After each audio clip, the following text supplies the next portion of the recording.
Welcome to Blizzard Fire. We hope this video helps fire up your solution.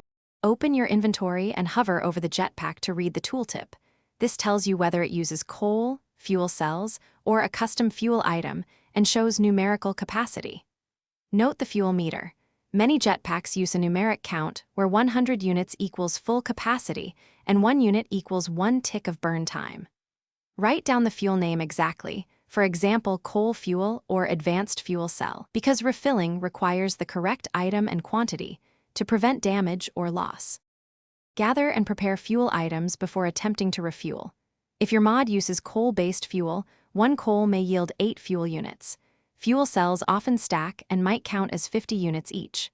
Organize fuel in a chest with a hopper or in your hotbar slot one so you can access it quickly when refilling. Load at least 25 fuel units before takeoff so you have enough energy for controlled hover, ascent, and a safe descent, avoiding mid-air crash damage.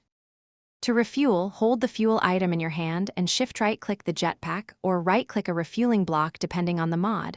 The meter will increment until full. Once filled, equip the jetpack and press your flight key, commonly space, to begin thrust.